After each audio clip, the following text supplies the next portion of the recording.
Recently, with the wave of Y2K becoming back on trend, we are seeing many favourites from the era returning. And not only are we seeing fashion, aesthetics, music, but we are also seeing some of our favourite girly icons who raised us and who we aspired to be when we grew up. Obviously, notably Bratz and Barbie, two of the biggest fashion dolls ever to exist, have made a pretty solid comeback through cinema, fashion, and social media. The companies behind Bratz and Barbie have made themselves a space in the public eye and mind in the 2020s, and they are really riding on that wave of nostalgia which seems to be pushing everything coming out in media today. And although Bratz and Barbie have definitely found their place in the 2020s, some of our queens are yet to do that. And one of those, if you haven't guessed by the title and thumbnail of this video, is Strawberry Shortcake. Obviously, she never really went away, she never went anywhere, she's always been there, modernising and progressing to be palatable for a younger audience of the 2020s. But recently, when I've been out and about in the shops and window shopping online, I have seen some pieces which are very obviously Strawberry Shortcake inspired, and I think they might be sprinkling some hints at a Strawberry Shortcake nostalgia takeover, and I could not be more excited. Seeing these things as well made me think, were there any Strawberry Shortcake games that I remember from my childhood? That would be a really interesting topic to look into, considering that I loved Strawberry Shortcake so much as a child, but never thought to play any of the games. Are they any good? Do they exist? Well, that is what we're going to talk about in today's video. And also, can we talk about how she has the best theme tune of any girly icon of the 2000s ever?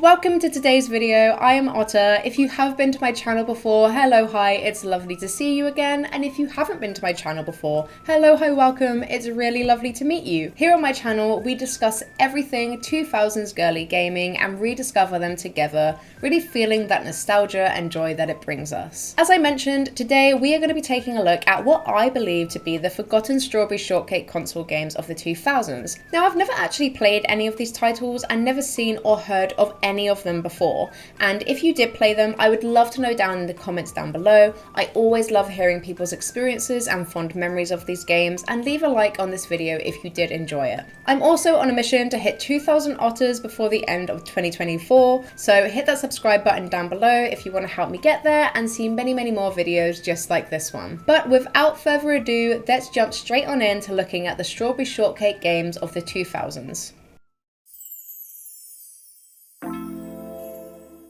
But before we look at the games, let's take a look at where Strawberry Shortcake herself came from and how she developed to be the iconic Strawberry girly that we know today. Funnily enough, Strawberry Shortcake wasn't actually created with the intent for entertaining or being an icon for young girls. She was created in the early 1970s by Barbie Sargent, who worked as a freelance artist for an American greetings card company, and initially put Strawberry Girl or Daisy Girl on a Valentine's Day card. Now, Daisy Girl, or Strawberry Girl, who we now know to be Strawberry Shortcake, was really popular, and Sargent was approached and asked to make more. Strawberry Shortcake was then picked up by Muriel Verheeren, who expanded the Strawberry Shortcake universe so much that it grew from, according to Wikipedia, a 12-card series to an entire selection of clothing, dolls, toys, accessories, and home decor, with Verheeren's sister herself actually creating the first Strawberry Shortcake ragdoll. Strawberry Shortcake was just growing and becoming incredibly popular until the early 80s, where Strawberry Shortcake had her first entry into the gaming industry. I initially expected the first Strawberry game to be maybe a Game Boy Advance title, a PC CD-ROM, so you can imagine my surprise when I found this gem. The first entry into the Strawberry Shortcake gaming universe is the 1983 Atari 2600 title, Strawberry Shortcake Musical Matchups, a puzzle game targeted at the very specific age range of 4 to 7. It was published and developed by Parker Bros, who is now known as the family entertainment company Hasbro. This game is incredibly simple, as a game that is targeted at 4 to 7-year-olds probably should be, and given the technology at the time, is completely understandable. Like, this is the 1980s, where the gaming industry had only just begun to be taken seriously, and people were literally making games from their bedrooms. This title is regularly categorized online, and as the company itself, they categorize it as an educational title, which I'm not really sure what you're learning from this. I feel like it should have been just a puzzle game overall, rather than trying to market itself as an educational software. So the main premise of this game is matching, essentially. You are given a set of Strawberry Shortcake characters whose legs, body, and head are separated into 3 sections, and you have to match up the 3 parts correctly to win the game, I guess, but there's no limit to how many times you can keep matching, playing through the different sections of the game until it ends. You can just keep going and going infinitely as long as you like. As well as matching up the body parts, each character has their own theme tune, I guess, which as you're matching up the body parts, it also matches up the musical tune. So if you have Strawberry Shortcake, Lemon Meringue, Strawberry Shortcake, you will hear the beginning of Strawberry Shortcake, the middle of Lemon Meringue, the end of Strawberry Shortcake, if that makes sense. And you'll know if you have matched a character correctly because you will hear their tune in order. Now this is just the basic game mode, with the harder mode expecting the player to hear the theme tune first and then match the characters together within a time limit. Now I had to have a look at other games of the time of similar quality, also put out by the Parker brothers, to sort of gauge whether this game was good quality or not, and on the whole I think it is. I think the only thing personally I think it could improve on is having a little bit more detail on screen. The characters themselves are great, the pink gazebo is great, but the background is really, I feel like I'm getting sucked into it. I feel like if I leant too far into my TV screen, I would disappear into this green-blue void, especially when looking forward, when we know what the Strawberry Shortcake universe feels and looks like. It definitely feels really shallow and not very inviting at all. I mean, I don't know this sort of gaming technology and I don't know what it was like to develop a game like this, but I'm really sure that adding in some little daisies or some trees wouldn't break the time or financial budget, right? I feel like in the 2000s, they could have got away with just having the beginning and hardest mode and just leaving it that and sticking a $30 price tag on it and then expecting people to buy it and enjoy it. Whereas they actually spent the time thinking of 6 different game modes for this game alone, which that is some creativity and that deserves a point all on its own.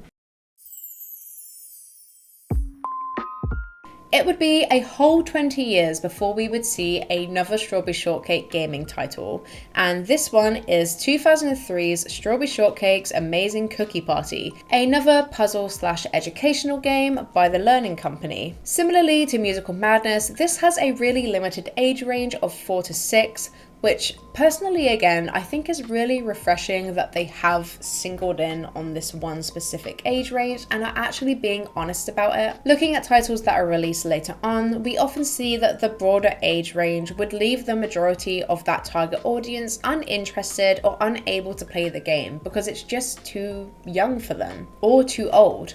So it's really nice to see a game that's actually being truthful about this and not trying to get some extra dollar from getting those extra ages into play. As I mentioned, this title is categorized as an educational puzzle game, which I think fits it much better than musical matchups. I think if a child actually sat down and was fully invested in this game for a decent amount of time, they develop some basic addition and logical thinking skills. This game, visually as well, is the Strawberry Shortcake game for me. This is the one that I remember the toys looking like. This is the Strawberry Shortcake that I grew up with. I feel like this particular style might not be for everyone, but looking at it, I literally get that strawberry scent in my nostrils again, and it makes me miss my childhood so much. Before we get into the plot of this game as well, we're about to see a really common trope that we see in a lot of Strawberry Shortcake games going forward in this one, and that is that the main driving force and plot behind this game is collecting ingredients for a baking thing. And whilst I don't want to crap on every girl who loves baking or foraging out there, it just feels like for these games, it's a quick, easy, unimaginative way out of thinking of a decent plot, and trust me, it gets old really quick. In this game, Strawberry Shortcake wants to host a cookie party for all her friends, so you travel throughout Strawberry Land to gather the necessary ingredients from your friends whom you're making the cookies for. You rotate through 3 different minigames, collecting enough ingredients to make 12 of each type of cookie in Ginger Snap's cookie making machine. which, let me tell you, is the most unnecessary amount of cookies you would ever want, considering how long it actually takes to make these cookies in-game. Watching the playthrough for this feels like it takes forever, and I'm pretty sure they even said in the description of the video that they almost gave up filming because it took them so long to do. And you're not even really making the cookies, you're just clicking the ingredients to put in the machine, and the machine then makes them and you count them, essentially. And to be fair to this game, this is the only issue that I really have with it, is the time that it takes to do anything. Like, imagine making a 4 to 7-year-old sit down and just repeat these tasks over and over and over again. Because if you don't collect enough ingredients the first time in the mini-games, you have to go back and replay them, and it's exactly the same mini-game every time, and the cookie making machine is the same every time. And I feel like, especially with the educational elements, it's just gonna feel like a chore to a kid and not very fun. I really think that the addition of some actual cookie making and decorating would help flesh out the game a bit more and make it a little bit more entertaining, giving kids that creative freedom to be able to create and design the cookies how they want to would, I think, motivate them to do the educational mini games a little bit more and actually finish the game, because I can't imagine a lot of 4-year-olds would sit and finish this game all the way through. Oh my god, the voice lines. Like, don't get me wrong, I was really happy when I heard that they were using the same voice actors that they use for the films.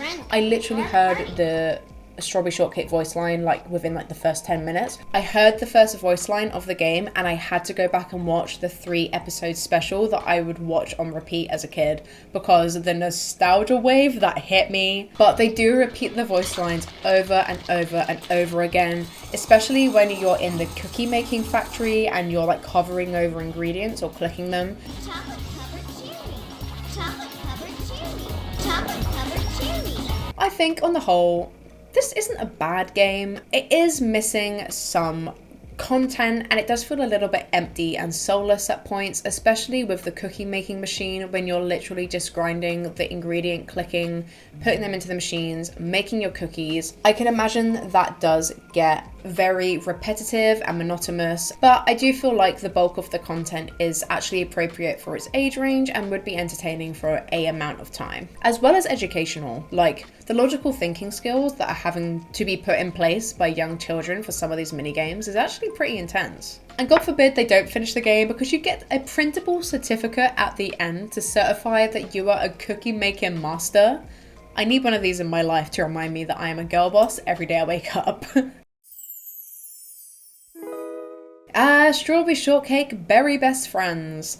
This one low-key gave me nightmares for one specific reason. Berry Bestfriends is another PC title, but this time by the Game Factory, who seems to have become Strawberry Shortcake's main development studio going forward. This title is one of those minigame based games and has a lot more minigames than ones that we've seen before, with Strawberry Shortcake wanting your help to rebuild her scrapbook by filling it with memories of her friends from all across Strawberry Land. Each of the characters that we already know and love have 2 pages that are waiting to be filled with 100 memories that you earn by playing mini-games with 3 different difficulty levels. Now, I'm not actually sure if there is 100 memories. I read it on a website somewhere telling me information about the game that in total there was 100 stickers, I guess you could call them, to collect. This isn't confirmed, but if there is 100, that's a lot of gameplay, because as you'll see in the content of the game, you only get 1 sticker for completing 1 minigame at a time.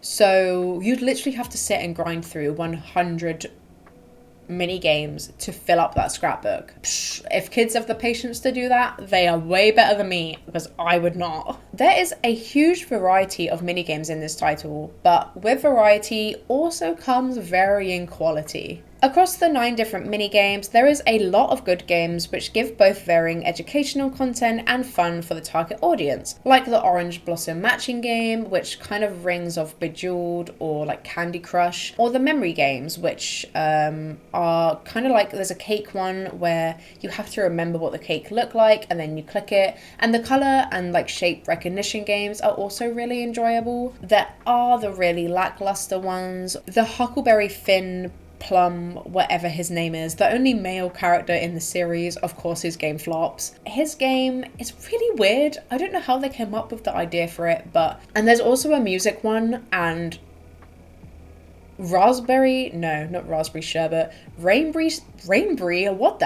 Rainbow Sherbet, she terrifies me. Again, like the previous game, I do feel like they leaned a little bit too far into the educational side of this and forgot to actually have the fun in the video game. Like, you can't even place the things in your sticker book yourself. The game does that automatically for you. And I really think that giving kids autonomy and like letting them choose how to do things themselves without being like told how to do it by an adult is like quite empowering for children, I think. Might be looking into it a little bit deep. And the reason why this game gives me nightmares, what the heck is going on with the voice acting here? The minute I heard her talk on the home screen on the playthrough that I watched, I had a literal jump scare. I literally sat there like this. My name's Strawberry Shortcake. The thing with like adult actors not like being able to sound like a child will always make me feel uncomfortable. It just, something about adults trying to sound like kids and still sounding like adults really gives me the ick and makes me feel really uncomfortable. And this is one example of that, especially when Apple Dumpling starts talking. That is not it. Friends! That is what my sleep paralysis demon sounds like. I feel like the main map screen is really heavy on the eyes and the visuals. Like, they definitely stuck with the animation style of Strawberry Shortcake that was in the TV show at the time, but I feel like there's a little bit too much detail. They leant too far into the grass detailing, and it's really, really busy. I feel like that's pretty much all I have to say for this one. Like, it's fine, I guess. The gameplay is fine. The design is fine. And I know that these like educational puzzle titles for kids never really are made to like sell well. Although, having said that, I do think that the collecting of the scrapbook things, even if you can't place them yourself, is really cool.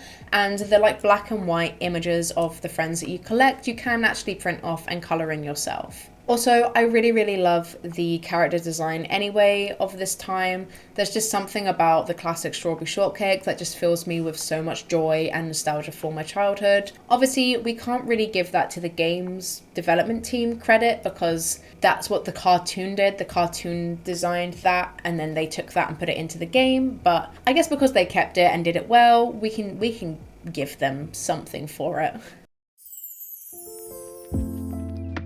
Next up, Strawberry Shortcake Summertime Adventure. The first Game Boy Advance title for Strawberry came in 2004 and was published by Majesco and developed by Guerrilla Systems. And in my opinion, this is a wildly mistitled game. This is less of a summertime adventure and more of a foraging expedition, because guess what? We're collecting ingredients again! But this time we're collecting our ingredients for the Strawberry Land Bake Off. You take control of Strawberry Shortcake, obviously, in this platformer title as you go around Strawberry Land visiting different biomes and friends to source the ingredients that you need in return for helping them, which is all tracked in your checklist in-game. In this game as well, there's not just the classic platformers, but there is also variation in that there is a skateboarding section and a hot balloon one too. In this game, similar to the Cookie Party title, you go back and forth in between collecting ingredients from mini games to making the things you need, or in this case, completing things off your checklist in order to complete the game. So you go back and forth collecting ingredients for friends in order to get things you need from the same platformer levels, which gets repetitive and boring over time. I feel like it would have been nice to just have randomized levels, like a selection of random levels that the game would rotate through when you return to sections, just so you were trying something new and challenging. As well as the platformer levels, you also have a garden in which you grow berries, which is part of the checklist objectives. As you can probably guess, the game ends once you have completed all of the objectives off of your checklist and gathered all of the ingredients you need. You go to the Strawberry Land Bake Off and win the berry growing competition. which honestly, this is my one plot hole with this world, right? I'm gonna go on a tangent. Hear me out. They have all these bake-offs, baking competitions, things like that. As I said, it's a really common trope, collecting ingredients for something to do with baking or like a baking competition. What is the point in having a competition or a bake-off when the friend or character who is specifically made out of or themed around that specific thing is gonna just end up winning anyway? Like in this game, you are Strawberry Shortcake, you win the strawberry growing competition. Angel Cake wins the cake competition, Orange Blossom wins the juicing competition, Ginger Snap wins the cookie competition. What's the point in having a competition in the first place if we all know who's gonna win? Like, there's no competition if people are just gonna win because that's what they do. You know? I do really love the design of this game. I am a sucker for a bit game, particularly in the Game Boy era. I think it's the nostalgia talking and the sort of aesthetic Y2K thing that's going around at the moment. I just love the way it sounds and look. It really sets a friendly, welcoming and calming tone, I feel, for younger players, and has the Strawberry Shortcake vibes from the cartoon in an original way without straying too far from the original source material. The music is also nice, but I really think they need to add in just something different. You hear the same track, which is like a compilation or like medley of like 4 different songs, it sounds like, put together, and it literally plays on repeat no matter where you are or what you're doing. And it is in my skull, in my brain, as I sleep at night. Every night I hear the sleep paralysis dreaming voice, I have this soundtrack playing, it is all there. I'm gonna give this one a 3.7 just because I like the visuals a lot more. I really enjoyed the platformer element. I think it could have been fleshed out a little bit more and developed to be a little bit more substantial, but it's there nonetheless, and it's not awful. Looking at the playthrough, I do feel like it would be quite challenging for a younger player, and as they played, they would probably get used to and learn how to do the level, so it would sort of lose that edge. I also obviously wish that the story was a little bit more profound than just collecting ingredients, but it is what it is. It's a berry world. What can we expect? And the garden thing, as much as it's nice having a different element, it feels really random. Like where is the crossover? Like, I know obviously Strawberry Shortcake is known for like growing strawberries and like being a strawberry gal, but why? Who? Where? Why? Now, if this title isn't rushed, I don't know what was going on at Guerrilla Studios when they made Ice Cream Island Riding Camp for Game Boy Advance, because yikes. Ice Cream Island Riding Camp is a 2005 GBA title, once again by Guerrilla Studios and the Game Factory. You follow Strawberry and her friends as they sail across the soda seas to Ice Cream Island for riding camp. Surprise, surprise.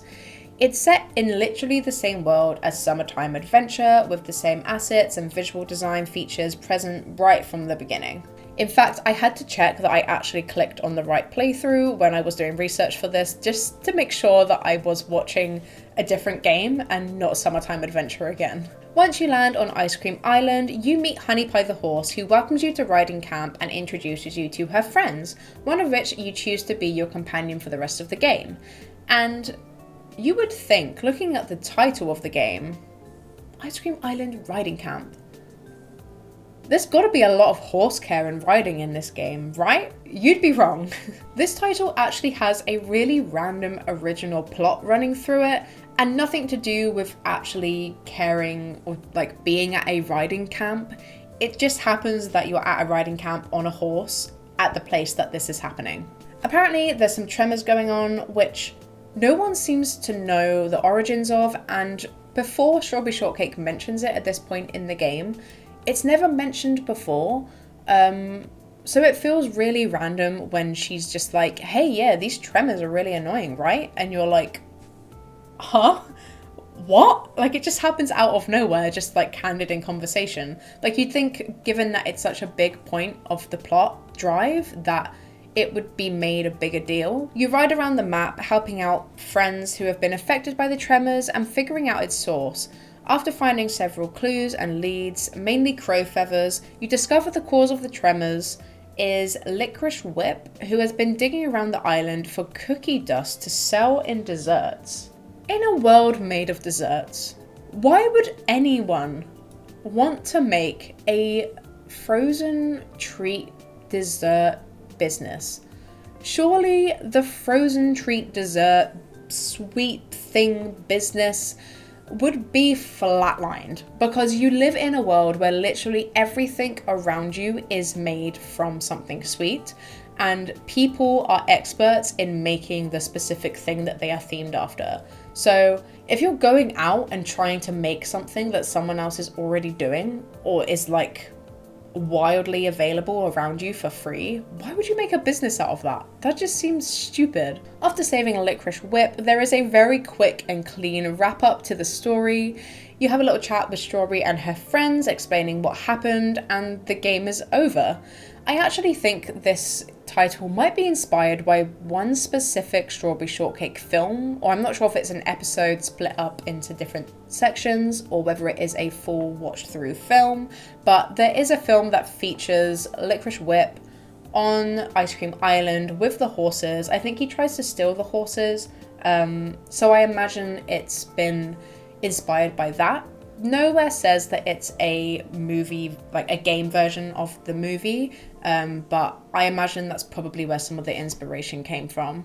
It's also really random in gameplay. Like, the main thing about this game is that you ride around the island on a horse, kicking things off paths, or like clearing things or saving friends by kicking them. There's a lot of kicking in this game. There's also a couple of random platform levels, and like a really intense part where there's an avalanche, and the music is terrifying. Something else to add to the sleep paralysis list. This bit is really scary, and when I was listening to it as I was like typing, I was like, did the game crash? I really think, again, kind of like Pippa Funnel actually, they should have just focused wholly on a horse caring training game, rather than adding in this really convoluted plot line that has nothing to do with horses at all. I also think this game would have been better titled Summer Adventure than the previous title. It just makes way more sense, and I think we really need to take the emphasis out of riding camp, because that's a really, really small part of this game. Although I'm not really sure what else you'd call it. The drilling of Ice Cream Island. The Licorice Whip cookie dessert, yeah, okay. I really like the visuals, but they're copied from the first one, and I don't want to give this game credit for something that the first game already did. The plot is really, really random, convoluted, and just unnecessary. Why couldn't they have just made a good horse caring simulator game instead of having this really random, boring plot which literally comes out of nowhere and makes no sense? And once you have completed the storyline, I don't think there is anything else to do. Like, you'd think, similarly to the Pippa Funnel game, you'd be able to go back and like care for horses and things like that, but I don't think you can do that. And the next Strawberry Shortcake title, oh my god, if I say Strawberry Shortcake one more time, I swear I'm gonna summon that strawberry scented sleep paralysis demon from the hell of wherever he comes from into this room.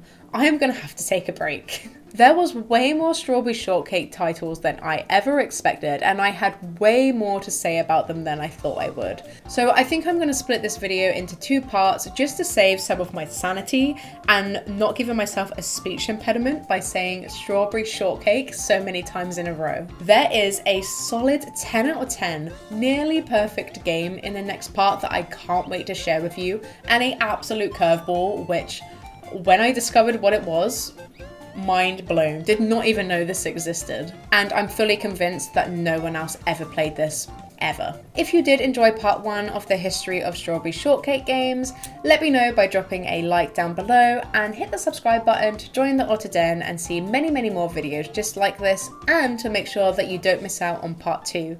But for now, I'm going to say goodbye, good night, hydrate to stay great, get your daily calorie intake, and I will see you in the next one.